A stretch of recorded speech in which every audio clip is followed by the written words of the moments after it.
नमस्कार दोस्तों, आप देख रहे हैं एचवीएस स्टडीज़ और इस वीडियो में आपके लिए 12 मार्च 2024 का करंट अफेयर लेकर आ गए हैं। करंट अफेयर के साथ साथ स्टैटिक जीके और रिलेटेड करंट अफेयर्स का रिवीजन करते हुए चलेंगे।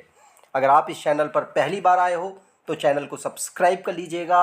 वीडियो अच्छी लगे तो वीडियो लाइक करके ज़रूर जाइएगा। लास्ट में आपके लिए क्विज़ रखा है, उस क्विज़ को ज़रूर सॉल्व कीजिएगा। चलिए बात करते हैं लास्ट डे के क्विज़ की। लास्ट डे आपसे क्वेश्चन पूछा गया था, which country became the 32nd member country of military alliance NATO। तो नाटो के 32वें सदस्य कौन बने हैं? आंसर था स्वीडन। और 31वां कौन बना था?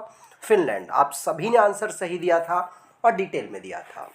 आज के पहले क्वेश्चन की बात करें। पहला क्वेश्चन है, where will Bharat Shakti the joint exercise of 3 armies of India be organised. तो भारत की तीनों सेनाओं का संयुक्त अभ्यास भारत शक्ति कहाँ आयोजित किया जाएगा?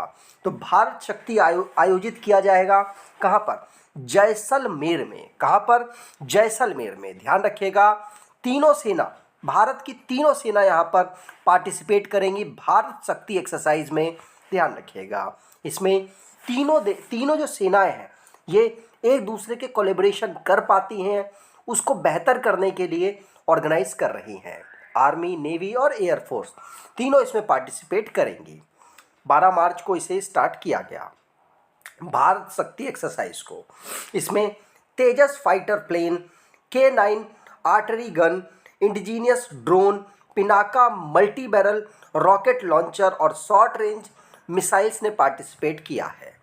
अब डिफेंस से रिलेटेड जो क्वेश्चंस बने हैं उनको रिवाइज करते हैं। पहला क्वेश्चन पढ़ लिया। दूसरा, समुद्र लक्ष्मणा नाम की एक्सरसाइज जिसको मलेशिया के साथ भारत करता है, विशाखापट्टनम में इसे ऑर्गेनाइज कराया गया। कैबिनेट कमेटी ने अभी रिसेंटली में 19,000 करोड़ रुपए का यहाँ पर डील अप्रूव की है ब्रह्मोस मिसाइल, जिससे कि इंडियन नेवी को मिल पाए। और मिलन 2024 नाम की एक्सरसाइज को भी विशाखापट्टनम में ऑर्गेनाइज कराया गया।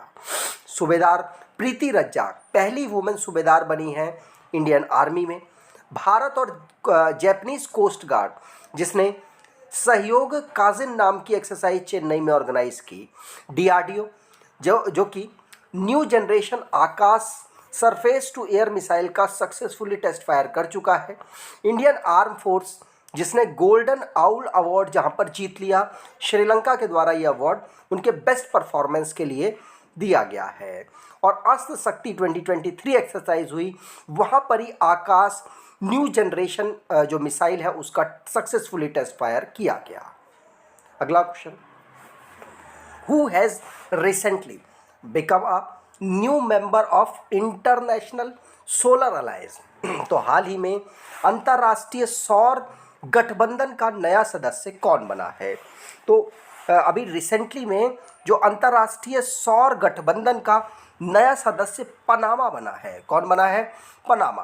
भारत और फ्रांस के कोलैबोरेशन से इस संस्था को बनाया गया 2015 में, जिससे कि सोलर सिस्टम को यहाँ पर जो सन से जो मिलने वाली ऊर्जा है उसको हम यहाँ पर डेवलप कर सकें और यहाँ पर प्रमोट कर सकें। और इसीलिए आईएसए को फॉर्म किया गया और फाइनली पनामा अब इसका 97th मेंबर बन चुका है। वैसे इस फ्रेमवर्क जो आईएसए का फ्रेमवर्क एग्रीमेंट है, इसमें 116 कंट्रीज़ ने अपने साइन किए हुए हैं, लेकिन यहाँ पर 97 कंट्रीज़ हैं जो कि मेंबर है इसकी। इंटरनेशनल सोलर अलायंस की बात करें तो नरेंद्र मोदी और फ्रांसियोस हॉलांडे इसके फाउंडर थे। इसके प्रेसिडेंट इस समय पर आर.के. सिंह हैं, जो कि भारत के इस समय पर रिन्यूएबल एनर्जी के या ऊर्जा मंत्री हैं, और 2015 में तो इसे फाउंड किया ही गया। अब जो इंटरनेशनली करंट अफेयर्स बने हैं उनको रिवाइज करते हैं। पहला क्वेश्चन पढ़ लिया। दूसरा, स्वीडन नाटो को ज्वाइन कर चुका है, 32वां कंट्री बना है। तमस सुलियोक ये प्रेसिडेंट बने हैं हंगरी के। ब्राज़ील G20 की 2024 में प्रेसिडेंसी करेगा। और हेनले पासपोर्ट इंडेक्स में भारत की रैंक 85th रही। आखिरी पोजीशन पर अफगानिस्तान रहा और 6 कंट्रीज टॉप कर गईं, France, Germany, Italy, Japan, Singapore और स्पेन। और दुबई यूनाइटेड अरब एमिरेट्स में वर्ल्ड गवर्नमेंट समिट 2024 ऑर्गेनाइज हुआ है। अलेक्जेंडर स्टब ये प्रेसिडेंट बने हैं फिनलैंड के। अगर आप कोई ई बुक परचेज करना चाहते हैं तो डिस्क्रिप्शन बॉक्स में लिंक है, वहाँ से ई बुक परचेज कर सकते हैं। अगला question, which country will the Indian coast guard organise sea defenders 2024? तो भारतीय तटरक्षक बल किस देश के साथ सी डिफेंडर्स 2024 का आयोजन करेगा? तो सी डिफेंडर्स 2024 का आयोजन अब भारत यहाँ पर किसके, यूएस के साथ करने वाला है।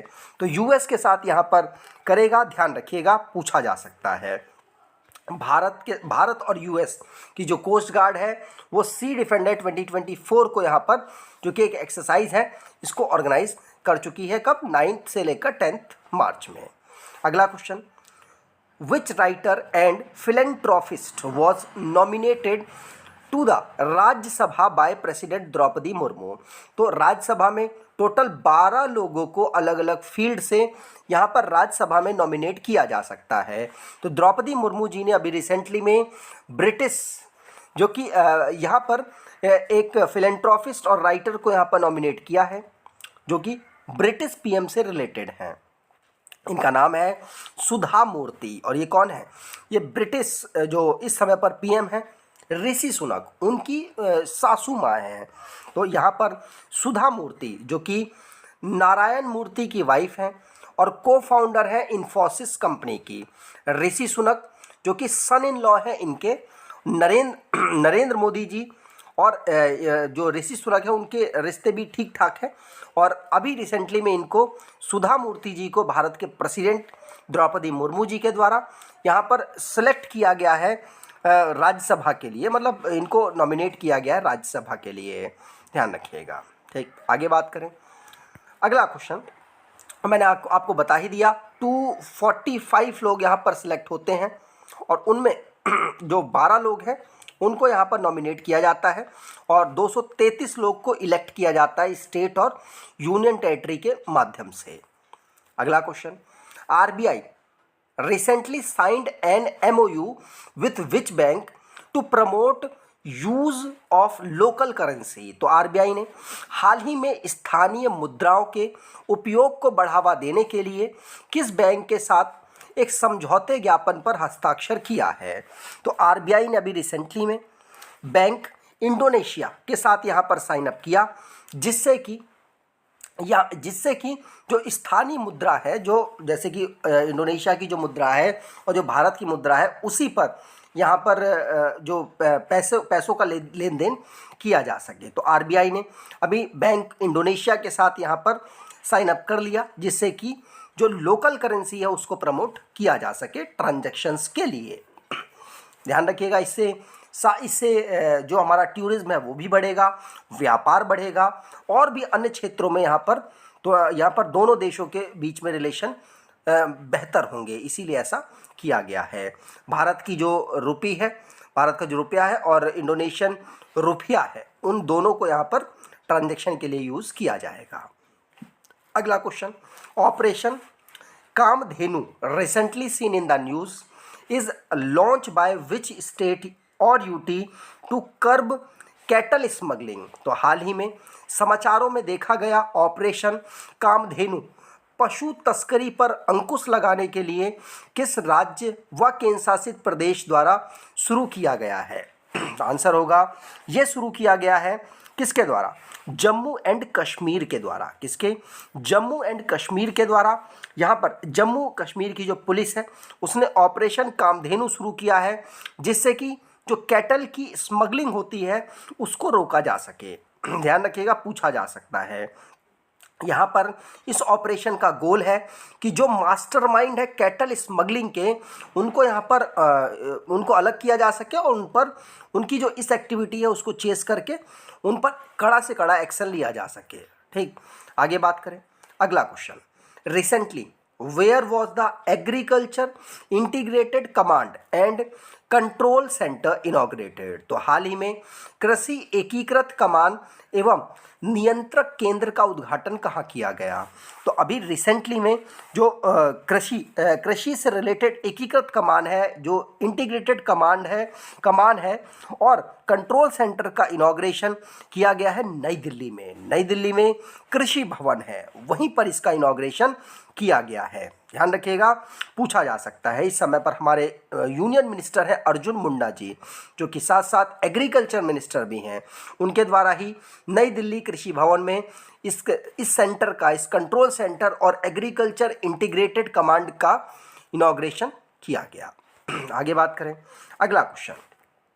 Union Minister Narayan Rane recently laid the foundation stone of MSME Technology Center in which state? तो केंद्रीय मंत्री नारायण राणे ने हाल ही में किस राज्य में MSME प्रौद्योगिकी केंद्र का आधारशिला रखी है? ये जो नारायण राणे साहब हैं, ये MSME मिनिस्टर ही हैं और इनके द्वारा अभी रिसेंटली में MSME प्रौद्योगिकी केंद्र या फिर MSME टेक्नोलॉजी सेंटर का इनॉग्रेशन किया गया। कहाँ किया गया? तो ये महाराष्ट्र से बिलोंग करते हैं और महाराष्ट्र में ही ये किया गया। ध्यान रखिएगा, महाराष्ट्र में जो हमारे इस समय पर नारायण राणे जी MSME मिनिस्टर हैं, उनके द्वारा सिंधुदुर्ग में MSME टेक्नोलॉजी सेंटर का इनॉग्रेशन हुआ है, जिसके माध्यम से यहाँ पर सेल्फ एम्प्लॉयमेंट को प्रमोट किया जा सके और इसके लिए पैसा भी एलोकेट किया गया है। आगे बात करें, महाराष्ट्र में ये हुआ है, तो महाराष्ट्र की बात करते हैं। 1 मई 1960 को राज्य के रूप में इसे बनाया गया और मुंबई नागपुर इसकी कैपिटल है। डिस्ट्रिक्ट 36 है।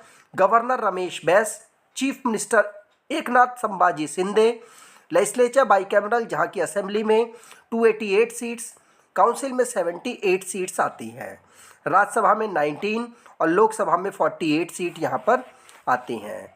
महाराष्ट्र के डांस की बात करें तो ढांगरी गाजा, खोली डांस, लावनी डांस, पवादास, तमाशा और डिंडी यहाँ के डांस हैं। नेशनल पार्क की बात करें तो Chandoli national park, Gugamal national park, Navegaon national park, Pench national park, Sanjay Gandhi national park और तदोबा नेशनल पार्क यहाँ के नेशनल पार्क हैं। अगला question, in which state of India was the world's longest twin lane tunnel inaugurated? तो भारत के किस राज्य में दुनिया की सबसे लंबी ट्विन लेन सुरंग का उद्घाटन किया गया? तो भारत में सबसे बड़ी यहाँ पर ट्विन लेन उद्घाटन किया गया किसके द्वारा? तो नरेंद्र मोदी जी के द्वारा किया गया और ये अरुणाचल प्रदेश में किया गया है। कहाँ पर?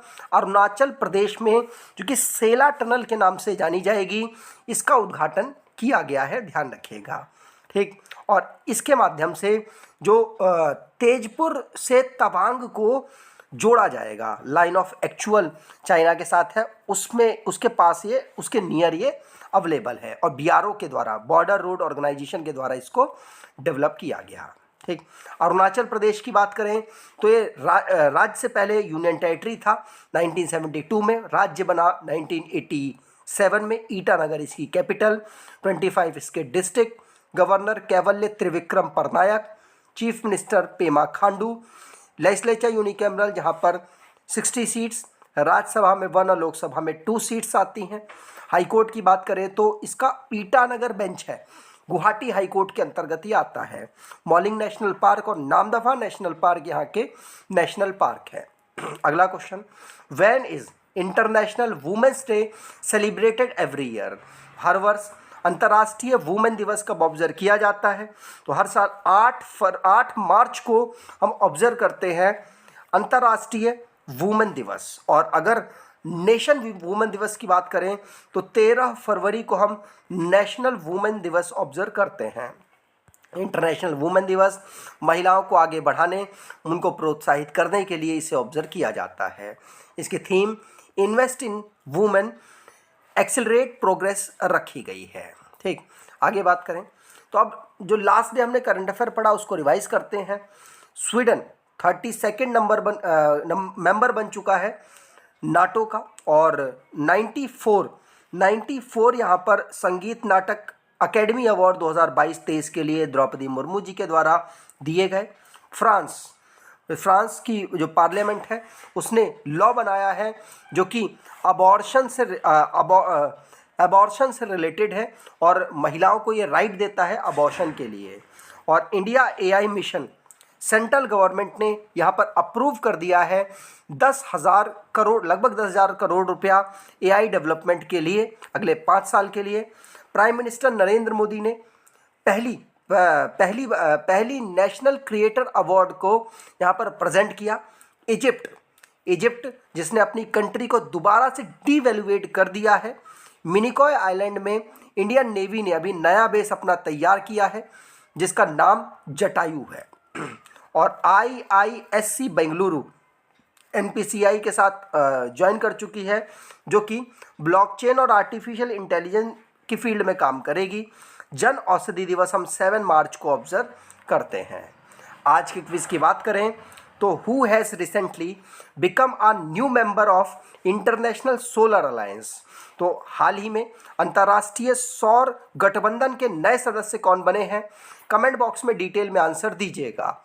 अगर आपको ये वीडियो अच्छी लगी है तो आपसे अनुरोध करूंगा वीडियो को लाइक कर दीजिएगा, चैनल को सब्सक्राइब कर लीजिएगा और एटलीस्ट अपने कुछ दोस्तों तक वीडियो को शेयर ज़रूर कीजिएगा। धन्यवाद।